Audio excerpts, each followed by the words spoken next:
చట్టాలను ఉల్లంఘించిన అధికారుల పేర్లు రెడ్ బుక్ లో ఉంటాయన్నారు మంత్రి నారా లోకేష్. గత ప్రభుత్వంలో జరిగిన అవకతవకలు వెలుగులోకి వస్తున్నాయన్నారు.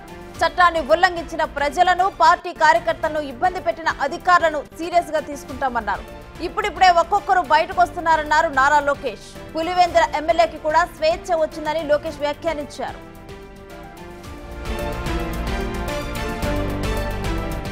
అధికారులైతే చట్టాలను ఉల్లంఘించి ప్రజల్ని, కార్యకర్తలు ఇబ్బంది పెట్టారు. వాళ్ళందరూ మేము సీరియస్గా తీసుకున్నామని చెప్తున్నాను.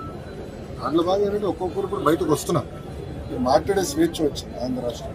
మీడియా మిత్రులు కూడా స్వేచ్ఛ వచ్చింది, ప్రజాప్రతినిధులు స్వేచ్ఛ వచ్చింది, పులివెందుల ఎమ్మెల్యే కూడా స్వేచ్ఛ ఉంది. వెళ్ళి ఆయన పులివెందుల ఎమ్మెల్యేనే కదా, ఆయన కూడా స్వేచ్ఛ ఉంది కదా. ఎక్కడ తిరగచ్చు, ఆయన తిరగచ్చు. ఆయన ఇప్పుడు ఆయన గేట్ కి తాడులు కట్టేది ఇవన్నీ లేదు కదా, ఆయన కూడా తిరిగే స్వేచ్ఛ వచ్చింది. అట్లా ఎంతంటే ఎవరు అంటే ఎవరైతే చట్టాలు ఉల్లంఘించారో పేర్లు ఉంటాయి. సో చట్టాలు వాళ్ళు ఉల్లంఘించాలని భావిస్తే వాళ్ళ పేరు ఉన్నాయి. సింపుల్ సెల్ఫ్ ఇన్వెస్టిగేషన్ వాళ్ళు తాగుడు సినిమాలు విన్నారు. వాళ్ళ సమస్య తీసుకోవాలి. అది ఏం జరిగింది ఏంటి ఎందుకు సీరియస్ గా తీసుకోవాలి. ఇది నిర్మాణ రంగం వృద్ధి పెరిగిందండి. గవర్నమెంట్ వచ్చినాక మంగళగిరి ఎక్కువ భవన నిర్మాణ కార్మికులు. అవును మీరు మనం చూస్తే ఆగస్టు 15 నాడు కూడా నేను మాట్లాడాను. ఇసుక విధానం కూడా ఇంకా మెరుగుపరచాల్సిన అవసరం ఉంది. పర్ఫెక్ట్ అని నేను కూడా అన్నట్టు. ముఖ్యమంత్రి గారు కూడా దానిపైన సమీక్ష చేస్తున్నారు.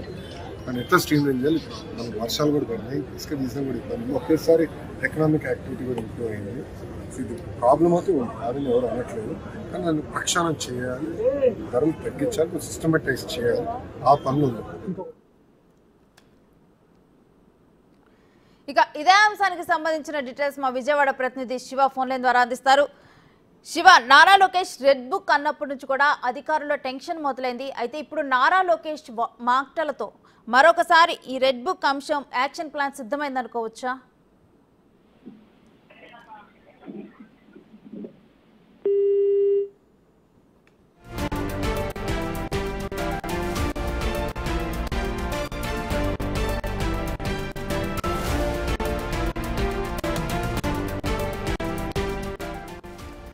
చట్టాలను ఉల్లంఘించిన అధికారుల పేర్లు రెడ్ బుక్ లో ఉన్నాయన్నారు మంత్రి నారా లోకేష్. గత ప్రభుత్వంలో జరిగిన అవకతవకలు వెలుగులోకి వస్తున్నాయన్నారు.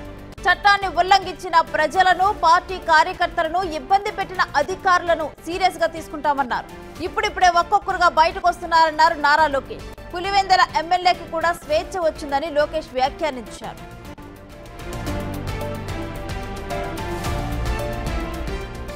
ఇక ఇదే అంశానికి సంబంధించిన డీటెయిల్స్ మా అమరావతి ప్రతినిధి శివాన్ అడిగి తెలుసుకుందాం. శివ, నారా లోకేష్ రెడ్ బుక్ అంశం మరోసారి తెరపేదకు వచ్చింది. యాక్షన్ ప్లాన్ సిద్ధమైనట్లేనా? అసలు కంప్లీట్ డీటెయిల్స్ ఏంటి వ్యాఖ్యలకు సంబంధించి? మొత్తం మీద చూసుకుంటే వైఎస్ఆర్సీపీ చేసిన అక్రమాలు ఒక్కొక్కటిగా వెలుగులో చూస్తున్న పరిస్థితి కనిపిస్తా ఉంది. ఇప్పటికే ఈ 3 నెలల కాలంలో ప్రభుత్వం బాధ్యతలు స్వీకరించిన 3 నెలల కాలంలో వైఎస్ఆర్ బయటకు వస్తున్న నేపథ్యంలో దీనికి సంబంధించి కూడా రెడ్ బుక్ సంబంధించి ఇప్పటికే ఓపెన్ అయినట్లు కూడా ప్రచారం జరుగుతుంది. దీనికి సంబంధించి కూడా లోకేష్ ఆసక్తికరమైన వ్యాఖ్యలు చేయడం జరిగింది. అయితే ఒక దశలో టీడీపీ నేతలు, కార్యకర్తలు కూడా రెడ్ బుక్ ఒకటి అని చెప్పి సందేహం కూడా వ్యక్తం చేశారు. కానీ దాన్ని పటాపంచలు చేస్తూ తాజాగా లోకేష్ కీలకమైన వ్యాఖ్య చేశారు. రెడ్ బుక్ సంబంధించి కూడా ఖచ్చితంగా ఎవరైతే గత ప్రభుత్వం